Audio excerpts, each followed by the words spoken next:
கொண்டிருக்கின்றன. அவர்களுடைய திட்டமே இந்து ராஷ்டிரம் என்கிற ஒரு உச்சபட்ச ஒரு நிலைதான். அதை நோக்கி செல்கின்ற வகையில இன்றைக்கு அனைத்து உயர்கல்வி நிறுவனங்களிலும் அனைத்து உச்ச நீதிமன்ற உயர் நீதிமன்றத்தில் இருக்கிற நீதிபதிகளையும் இன்றைக்கு அவர்கள் ஆர்எஸ்எஸ் மயமாக்கி இருக்கிறார்கள்.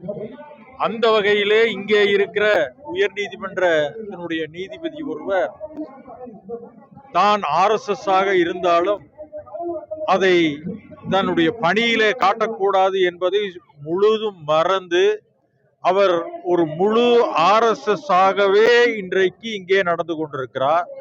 அந்த வகையிலே அவர் உத்தரவு போடுகிறார்.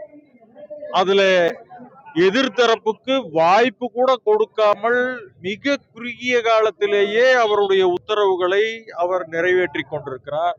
இது எங்கே இந்த சட்டமெல்லாம் இருக்கிறது என்று தெரியவில்லை. அவர்களுக்கு ஒரு காரியம் ஆக வேண்டும் என்றால் அவர்களுக்கு இந்த அரசியல் சட்டம் என்பது துச்சமாக அவர்கள் கருதி கொண்டிருக்கிறார்கள். ஆனால் அவர்கள் இதில் வரும் பொழுது அதை உயர்த்தி தூக்கி பிடிப்பார்கள். இதுதான் அவர்களுடைய நிலை. ஆனால் மதுரையிலே திருப்பரங்குன்றத்திலே அவர்கள் ஏற்படுத்த நினைத்த அந்த கலவரத்தை மிக சாதுரியமாக மிக அருமையாக தமிழ்நாடு அரசு அதை எதிர்கொண்டு தமிழகத்தினுடைய முதல்வர் தளபதி அவர்கள் மிக சிறப்பாக அதை கை கொண்டிருக்கிறார். அந்த வகையிலே அவருக்கு நாங்கள் பாராட்டுக்களை தெரிவித்துக் கொள்கிறோம். அது மட்டுமல்ல, தொடர்ந்து இங்கே இருக்கிற இந்த உயர்நீதிமன்ற நீதிபதிக்கு எதிராக இம்பீச்மெண்ட் நாடாளுமன்றத்திலே கொண்டு வரப்பட்டிருக்கிறது. அது இன்னும் நடைமுறைக்கு வர இருக்கிறது. அதற்கிடையிலே இந்தியாவிலே இருக்கிற ஒரு 58 நீதிபதிகள் அவருக்கு ஆதரவாக குரல் எடுத்திருக்கிறார்கள். அப்படி என்றால் என்ன பொருள்?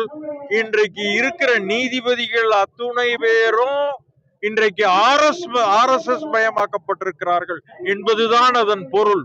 ஆக இது மிகப்பெரிய பாதிப்பை இந்திய துணைக்கண்டத்துக்கு மட்டுமல்ல தமிழ்நாட்டுக்கும் ஏற்படுத்த போகிறது. தமிழ்நாட்டில் மட்டும்தான் தமிழ் முற்றிலும் அழிக்கப்படாமல் இருக்கிறது. குஜராத்திலே குஜராத் அழிந்து விட்டது. பீகாரில் இருக்கிற அவர்களுடைய சொந்த மொழி அழிந்திருக்கிறது. மராட்டியத்திலே மராட்டிய மொழி அழிந்து முழுசும் அங்க இந்தி தான் இருக்கிறது. பெங்களூர்ல போனா அங்கே இந்தி தான் பேசுகிறார்கள். ஹைதராபாத் போனால் அங்கே இந்தி தான் பேசுகிறார்கள். தமிழ்நாட்டில் மட்டும்தான் இன்னும் நாம் தமிழர்களாக வாழ்ந்து கொண்டிருக்கிறோம். இதை அழிப்பதற்கு அவர்கள் துடித்துக் கொண்டிருக்கிறார்கள். அதனால்தான் ஒரு அமைச்சர் சொல்கிறார், சனாதானத்துக்கு எதிராக ஒரு மாநில அரசு இருக்கிறது என்று அவர்கள் சொல்கிறார்கள். அப்படி இருந்தால் அது என்ன தவறா? சனாதானம் என்பது மனிதனுக்குள்ளே வேறுபாடை ஏற்படுத்துகிற ஒரு சூழல் என்று சொல்லும் பொழுது அதை தந்தை பெரியார் காலத்திலிருந்து நாம் எதிர்த்து கொண்டிருக்கிறோம். அந்த மனித நேயம்தான் இன்னைக்கு மத நல்லிணக்க பேரணியை இங்கே அனைத்து மதத்தினரும் சேர்ந்து தமிழர்களாக ஒன்று சேர்ந்திருக்கிறோம். ஆக இங்கே திருப்பரங்குன்றத்திலே ஆர்எஸ்எஸ் பாஜக அவர்களுடைய பாசிச சக்திகளுடைய ஜம்பம் பலிக்காது. உறுதியாக சொல்கிறோம், இங்கே தமிழர்கள் வெற்றி பெறுவார்கள். நன்றி, வணக்கம்.